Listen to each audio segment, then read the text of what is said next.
close to the sheriff. You two speakers should be next to you. Yes, sir. So you right. You got to spread out. Come back now. Next to sheriff. Yeah. Next. Yeah. Give me here, okay? You're Ray and Gold. Let me right there. Let me back right there. Yeah.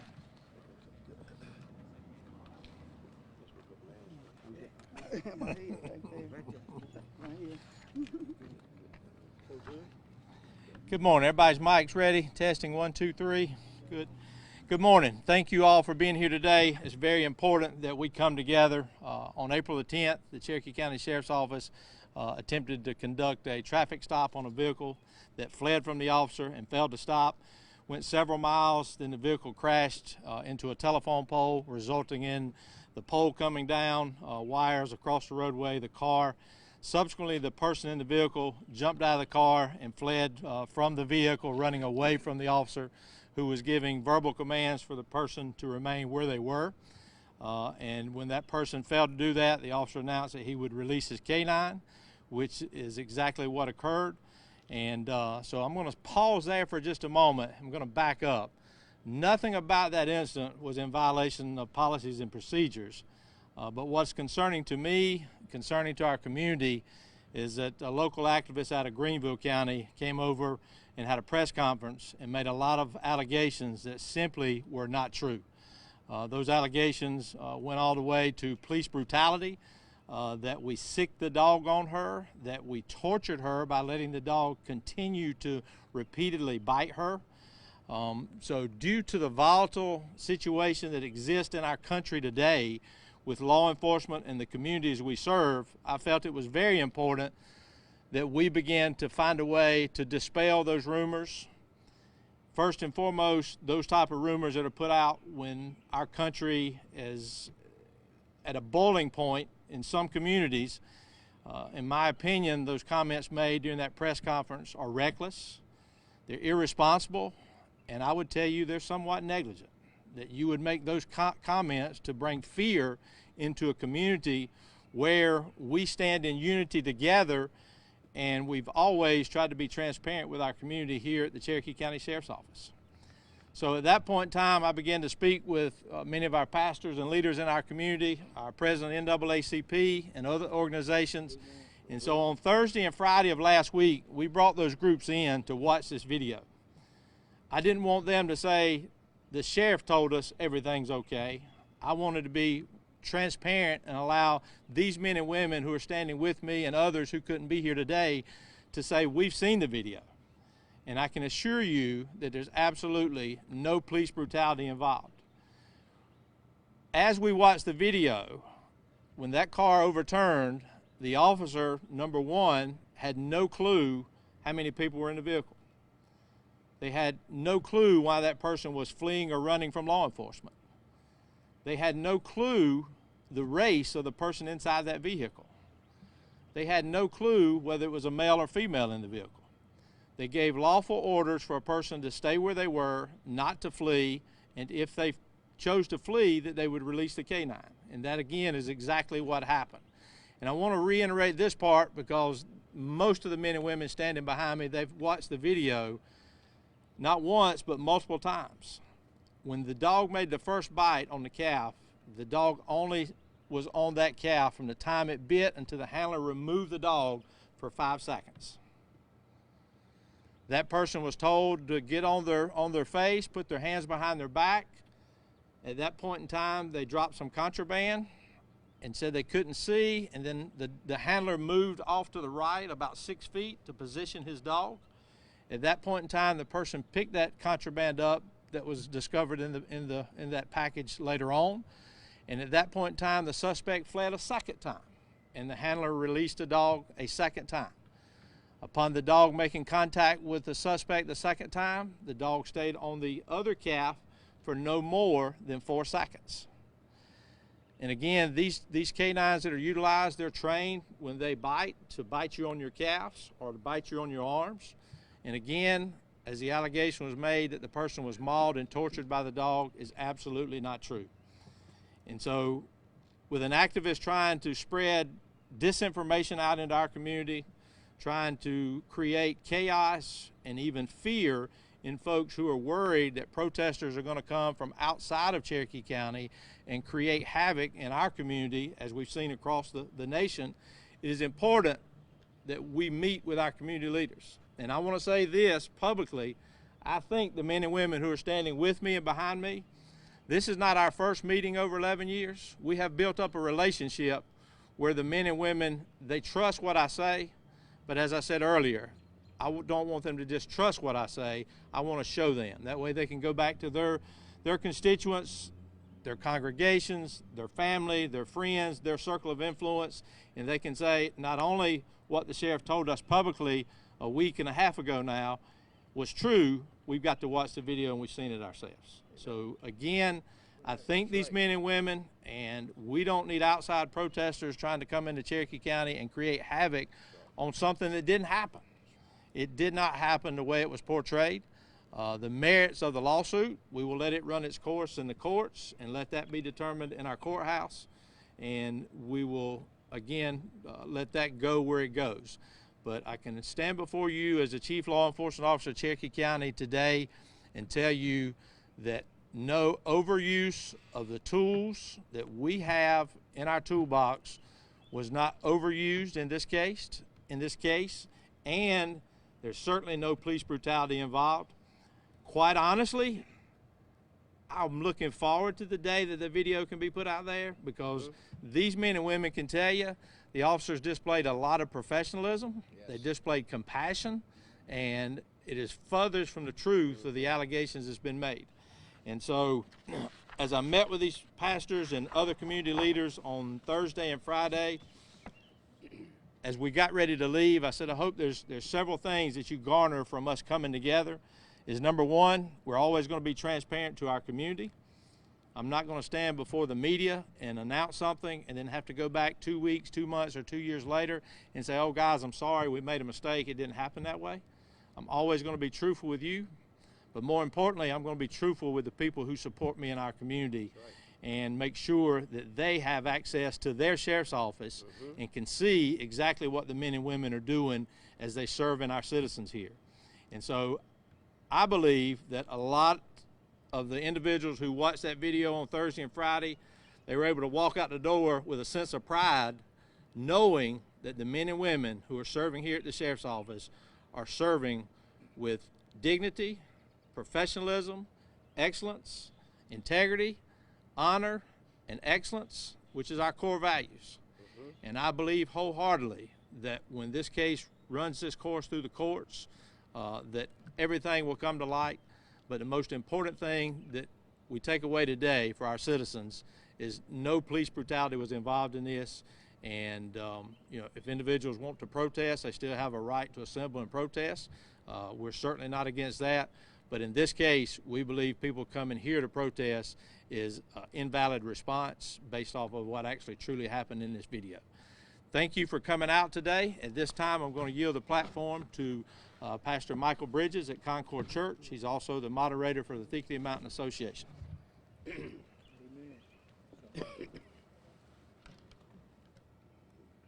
We come as a representative for the community, caring for this community and all communities, because progress is being made.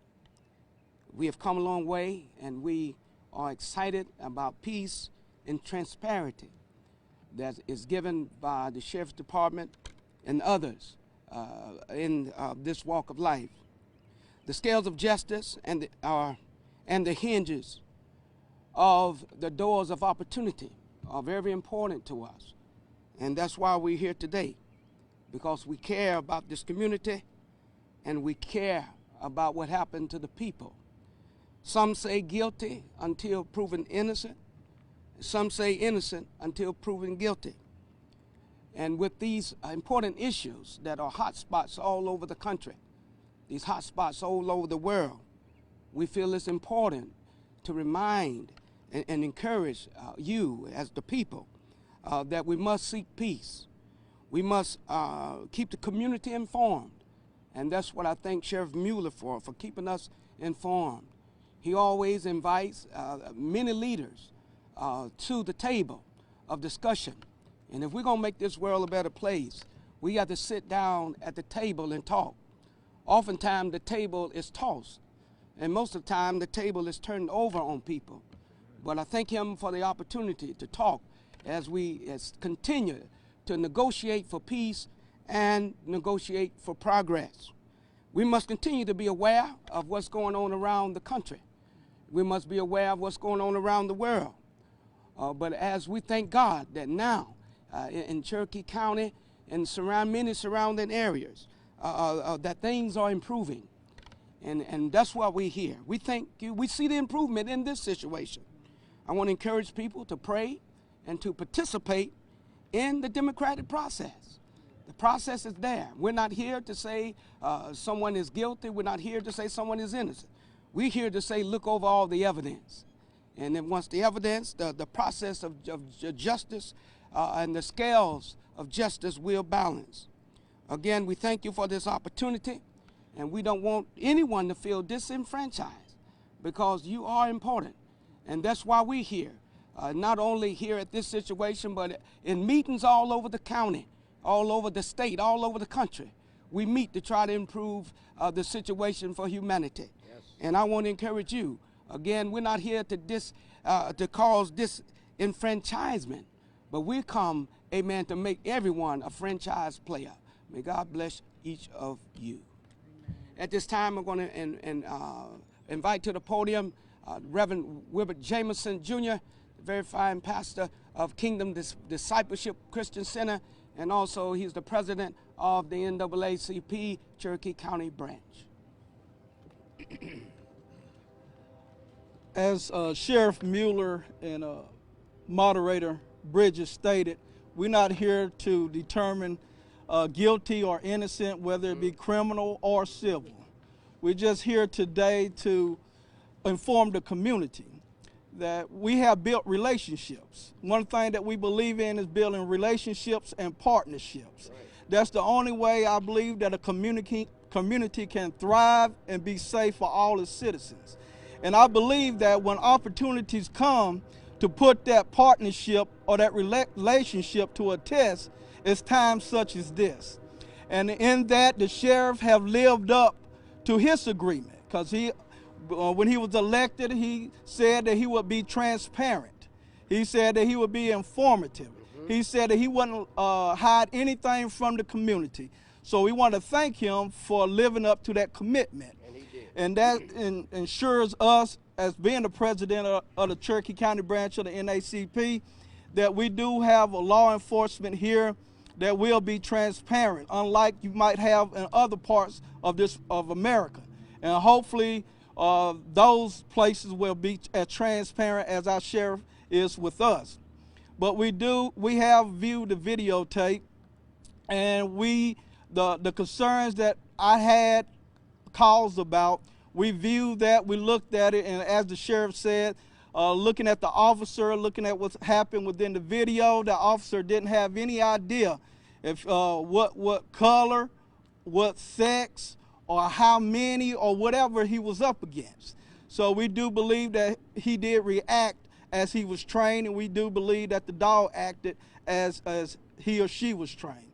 So we do want to inform the community that we are continually working with our citizens. We are continually working with law enforcement and every other local entity in this Cherokee County and the city of Gaffney. And so we are relieved to the fact that the issues that we heard wasn't the case, but we want to let the citizen know that we are here for the citizens, but we're here for all our citizens, because law enforcement is part of that citizenship.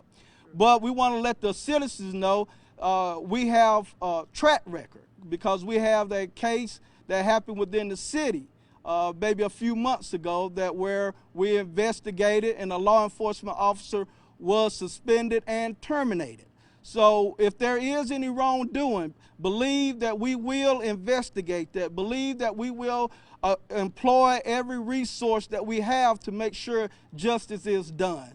But in this particular case, I think it's just best to be left up to the court system to handle that before as anything of police brutality or things of that such. We didn't see anything of the like. And I thank Sheriff Mueller, thank his office, deputies, and we thank all the leaders here today for being a part of that process, because no one man rules it all. We all need eyes and ears. I need help. Everybody here need eyes and ears to make sure if I miss something, they got my back. If they miss something, I have their back. But we have collectively looked at the videos, and as such, we just say let the court system have its way. Okay. Again, thank you for being here today. We'll take questions, and then after the conclusion of the press conference, if there's any of the pastors, ministers, community leaders that are standing here with me today, if they want to speak to you individually, that's between them and you. Yes, Scotty K. We are obviously communicating with the attorneys due to the fact that there's been a lawsuit filed. At this stage, they want us to hold off on releasing it, but once a decision is made one way or the other, then we certainly will release that to the media, and it's probably going to be, through the advice of our attorneys and any orders that may be handed down by the courts. Second question, Sheriff. You said that the allegations were made by someone not in the community. Are you comfortable telling us who made the allegations? Activist Jack Logan out of Greenville, he actually had a press conference here on Friday, and he made those allegations as a result of information that he had in a lawsuit document filed by an attorney out of Greenville, which is Attorney Fletcher Smith. Question for the NAACP president, please. Are you in touch with Mr. Logan? Have you ever worked with him before? And what are your thoughts on him coming here into your yard and making statements that embrace your community? We have talked to Mr. Logan from time to time over the years, but on this particular case, I haven't talked to him. One of my beliefs is this: if you're working for a relationship and you have a partnership, one of the things I believe you should do is reach out to the person. And from my understanding, Sheriff Mueller said he wasn't reached out to from Mr. Logan to view that video. I truly believe if he had viewed the video, now I can't speak for him, he might still feel the same way he does. But I do believe that before anybody, such as myself or anyone, before you make any type allegation, you need to investigate as much as possible. And then once you have that investigation, then you bring other eyes and ears on it to make sure you have come to the proper conclusion. That's when you make your voice known to the community. Because one thing that I don't want to happen here or anywhere is that the cry wolf, so to speak, because we have some legitimate cases across America that's very troubling. I mean, that troubles me. And so when you have situations that you haven't fully investigated, and then if you panic the community, then when a situation does come along that will warrant protesting, that'll warrant a press conference, the community, they won't hold your word to the weight that they should. So I say, like I said, I have no comment toward him, but I can comment toward myself. The way we like to do things here, as you see, speaking of all of us, we want to look at the evidence, then use our partnerships and the relationships. And then you know how in any partnership and relationship, you don't always agree. And that's the thing I like about the sheriff, because if we have disagreements, we'll discuss those disagreements, and then I'm sure if I do something, if I got to go to jail, I got to go to jail, he going to do it. And therefore, if one of him or one of his officers does anything, then we as an NAACP or we as community leaders, then we got to do what we need to do as well. So that's the type of relationship we have. That's the type of openness we have, that we can be frank with one another. We can be real with one another. So I just say, any activist, regardless of where they at, build a relationship with those law enforcement, build a relationship with those governmental agencies, build a relationship with the citizens. That way, when things come about, you can come to the table. And then whatever happens at the table, if you can come to an agreement, you can. But if you can't, then that's when protesting and all those things come about. But that's the way we like to conduct ourselves, and we hope that others will do such or even better. Had he reached out to anybody here in the community prior to having that press conference? Any of y'all? No. Do you know if he's watched the videos? Does anyone have an idea? Don't know. He is not. He did not contact me. He did not contact our office. Again, he posted a video that he was contacted by an attorney, and this was shared. All the information or allegations was shared to him by the attorney who's filed the lawsuit, which I say is questionable. But again, Reverend Jameson, thank you for those remarks. And again, we have worked closely. This men and women here over the years has worked with activist Logan. We've done Put Down the Guns, young people events with him in our community. We've handed out gun locks. We've walked together on Floyd Baker Boulevard after shootings. And quite honestly, I was quite hurt that I didn't get a phone call, that I didn't get a text message and saying, "Hey, Sheriff, tell me what happened, and let me hear your side or the officer's side as to what occurred." That never took place in this case. And if he had asked, would you have shown him the video as well? Absolutely. At that time, absolutely I would have. Yes, sir.